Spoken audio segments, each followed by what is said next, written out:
और लगा कि किसान जीत गए। तो किसान क्या कह रहे थे?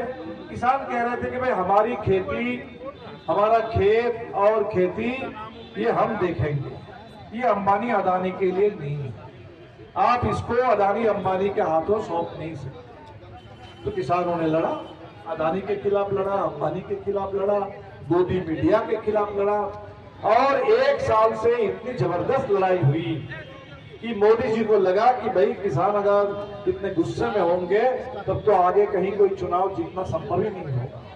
तो किसान को गुमराह करने के लिए, किसान के गुस्से को ठंडा करने के लिए उत्तर प्रदेश का जब चुनाव था विधानसभा में, उस चुनाव से पहले इन्होंने कहा कि नहीं, हम ये कानून को वापस ले लेते, तपस्या में कोई कमी रह गई थी, अब इसको वापस ले लेते। लेकिन जो वापस लिया, अब उसी कानून को वो लगातार चोर दरवाजे से हमारे ऊपर थोप रहे, और अब तो भयानक ढंग से थोप रहे।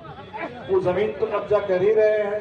जमीन के लिए भी जो कानून बना हुआ था भूमि अधिग्रहण, उसमें जमीन अधिग्रहण करने के तौर तरीके बताए गए थे कि किसान से बात करो, किसान की सहमति के खिलाफ जमीन नहीं ले सकते हो, किसान से अगर जमीन लेनी है, किसान अगर सहमत हो तो आपको जो बाजार में उस जमीन का भाव है उसका 4 गुना आपको देना पड़ेगा। और सिर्फ किसान को नहीं देना है, जो जमीन के मालिक, उन तमाम भूमिहीन लोगों को भी देना है जिनकी रोजी रोटी उस जमीन पर निर्भर है। तो सारे लोगों को आपको मुआवजा देना होगा। तो ये तो कहीं मुआवजा नहीं दे रहे हैं, कहीं किसान से बात नहीं कर रहे हैं, वही बस कानून का धज्जियां उड़ाते हुए वो लगातार जहां जो जमीन उनको अच्छा लगता है, किसी कोई अदानी को चाहिए, किसी एनटीपीसी को चाहिए, सड़क के नाम पर चाहिए, किसी भी नाम पर चाहिए, तो वो ले लेते हैं। तो इसके खिलाफ बड़ी लड़ाई है। लेकिन अब आप देखिए कि अदानी अंबानी के खिलाफ जो लड़ाई थी, अब वो लड़ाई चली गई अमेरिका के खिलाफ।